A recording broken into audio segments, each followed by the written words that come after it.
তার অফিসের বসের সঙ্গে আমি প্রায় 5 বছর যাবৎ মানে এরকম মেলামেশা করার পরে তারপরে সে তো আমার কাছে আসে, সে আমাকে ফোন দিয়ে অনেক কথাই বলে। কথা বলতে বলতে দেখা গেছে রাত্রেবেলা তো ফোন দেয় না, রাত্রে তো আপনার ও পাশে থাকে। তো যখন অফিসের জায়গা তখনকার সে আমাকে ফোন দিয়ে তারপর আমার সঙ্গে কথা বলে। তখনকার মানে এমন কথা বলে সে ছুটে যায়, অনেক ধরনের কথা বলে। কথা বলতে মানে এমন সেক্স ওর উঠে যায়, আমার উঠে যায়। তারপর আমি বললাম কি যে আজকে তো দূরে এরকম সেক্সের কথা না বলে কাছে আসো। সে তো আসলো, কাছে আসার পরে তারপরে তার সঙ্গে আমার সঙ্গে আবার মেলামেশা হয়। এরকম হইতে হইতে আবার তার বেতন বাড়াইছে। আসসালামু আলাইকুম দর্শক, সবাই কেমন আছেন? আশা করি সবাই ভালো আছেন। তো আমি আপনাদের মাঝে আসছি আমার জীবনের গল্প নিয়ে। তো সবাই আমার জীবনের গল্পটা শুনবেন, সম্পূর্ণ ভিডিওটা না টেনে সম্পূর্ণ ভিডিওটা শুনবেন। আমার বিয়ে হয়েছিল, আমার হাজবেন্ড একটা অফিসে কাজ করে। সে অফিসে আমার হাজবেন্ড অফিসে কাজ করতো। এই সময় আর কি আমার হাজবেন্ড গেছে সকালবেলা গোসল করতে গেছে। তখনকার আমার হাজবেন্ডের ফোনে আর কি ফোন দিয়ে গেছে। আমার হাজবেন্ড গেছে গোসল করতে গেছে। এই সময় মানে হের যে মালিক উনি ফোন দিয়েছে। মানে মালিক বলতে কি তারও অফিসের যে বস সে ফোন দিয়েছে। ফোন দেওয়ার পর আমি তো ঘুমের মাথায় বলতেছি হ্যালো, কি এরকম করে বলতেছি। সে তো মানে আমার কণ্ঠ শুনি না, তার মানে কি বলবো, কণ্ঠ শুনি না, তার সেক্স উঠে গিয়েছে। এখন তো সে আমাকে বলতেছে যে মানে আমার হাজবেন্ডের কথা জিজ্ঞেস করতেছে। আমি বলছি উনি তো গোসল করতে গেছে, ঠিক আছে সমস্যা নেই, আসলে পর ফোন দিতে বলবো। আমি বলছি আচ্ছা ঠিক আছে, আমি রেখে দিয়েছি। তারপরে রেখে দেওয়ার পরে উনি বলতেছে যে কিভাবে জানি আবার আমার নাম্বারটা পাইছে। হয়তো আমার হাজবেন্ডের কাছে থেকে মনে হয়তো নিছে। নেওয়ার পর উনি আমাকে ফোন দেওয়ার পর উনি আমাকে বলতেছে যে ভাবি, আপনাদের বাসায় আমি আসবো। আমি বললাম আপনার ভাইয়া বাসায় নাই, তো আপনি এসে কি করবেন? তারপরে দেখা গেছে তো একদিন আইডিয়া করলাম আচ্ছা যাব,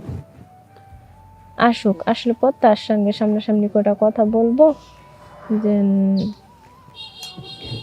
দেখি মানে কথা বলবো কোনটা হচ্ছে যে আমার হাজবেন্ডের বেতন কম ওখানে, তো এই জন্য সেটা বলার জন্য আসবো।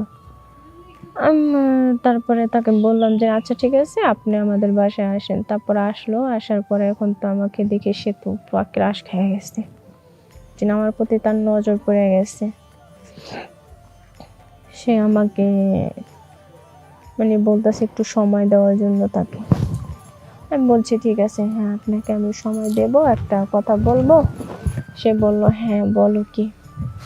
আমি বললাম দেখেন আমার হাজবেন্ডের যে মানে টাকা পয়সার হয়, এটা দিয়ে তো আমাদের হয় না, সংসার চলে না। সে বলল যে তুমি আমাকে খুশি করলে তোমার সব ঠিক হয়ে যাবে। তারপরে আমি আমার হাজবেন্ডের বসকে খুশি করার পরে উনি বলল ঠিক আছে সমস্যা নাই, তোমার হাজবেন্ডের বেতন আমি বাড়াই দেব। আমি বললাম আচ্ছা ঠিক আছে সমস্যা নাই, বেতন বাড়াই দিন। এরকম করতে দেখা গেছে তার অফিসের বস আমার কাছে কয়েকদিন পর পরে আসতে চায় বলতে আসে, কয়েকদিন পর পরেই সে আমার কাছে আসে। এরকম কথা কথা অনেক দিন হয়ে যাওয়ার পর তারপরে আমি আমার হাজবেন্ডকে একদিনকে আমি বললাম কি যে একটা কথা বলে, সে বলল বলো। আমি বললাম কি তোমার যে অফিসের বস তোমাকে বেতন বাড়াইছে? সে বলল যে হ্যাঁ বাড়াইছে। বললাম ঠিক আছে, সমস্যা না, বাড়াইছে, ভালো হয়েছে। সে মানে আমার হাজবেন্ডের মনে একটু সন্দেহ ঢুকে গেল যে কেন এ কথা হঠাৎ করে বলো যে।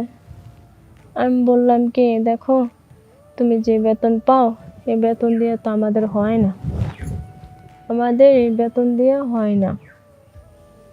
তো তোমাদের অফিসের যে বস ওনাকে আমি একটু বললাম যে বেতনটা বাড়াই দেওয়ার জন্য। সে বলল যে না বেতন তো বাড়াইছে। আমি বললাম ঠিক আছে ওকে। তারপরে দেখেছি এরকম করতে করতে তার অফিসের বসের সঙ্গে আমি প্রায় 5 বছর যাবত মানে এরকম মেলামেশা করার পরে তারপরে সে তো আমার কাছে আসে, সে আমাকে ফোন দিয়ে অনেক কথাই বলে। কথা বলতে বলতে দেখা গেছে রাত্রেবেলা তো ফোন দেয় না, রাত্রে তো আপনার ও পাশে থাকে। তো যখন অফিসের জায়গা তখনকার সে আমাকে ফোন দিয়ে তারপর আমার সঙ্গে কথা বলে।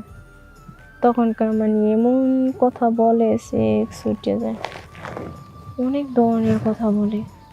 কথা বলতে বলতে বলতে বলতে মানে এমন সেক্স ওঠে, ওর উঠে যায় আমার উঠে যায়। তারপর আমি বললাম কি যে আজকে তো দূরে বই এরকম সেক্সের কথা বলবো না বলে আর কাছে আসো। সে তো কাছে আসার পরে তারপর তার সঙ্গে আমার সঙ্গে আবার মেলামেশা হয়। এরকম হইতে হইতে আবার তার বেতন বাড়াইছে। বেতন বাড়ানোর পরে এখন একদিনকার সে করলো কি, যে প্রথম বেতন বাড়াচ্ছে, বেতন তো সে আবার মানে বছর হয়ে গেছে আবার বেতন বাড়াইছে। বাড়ানোর পরে এখন আমার যে হাজবেন্ড উনি আর আমি মানে অন্যখানে রুম নিয়ে চলে গেলাম। মানে এর চেয়ে ভালো একটা কাজ পেয়েছি, এর চেয়ে বেশি বেতনের কাজ পেয়েছি, এজন্য আমরা দুজন চলে গেছি এখান থেকে। এখন চলে যাবে। এখন আল্লাহর রহমতে দুজনে ভালোই আছি, সুস্থই আছি। এখন আমার হাজবেন্ডের বসের সাথে কোনো কিছু করা হয় না, আমি এখন ভালো আছি। তো দর্শক, এরকম জীবনে অনেক মেয়েদের জীবনে দুর্ঘটনা ঘটে, তো আমার জীবনে ঘটেছে, তাই আপনাদের মাঝে আসলাম। তো সবাই স্বামীর বস বা যে কোনো থাকলে তাদের কাছ থেকে দূরে থাকুন, তাদের সাথে কোনো সময় এভাবে কথা বলবেন না, তাহলে আমার মতো পস্তাতে হবে। তো সবাই ভালো থাকবেন, সুস্থ থাকবেন।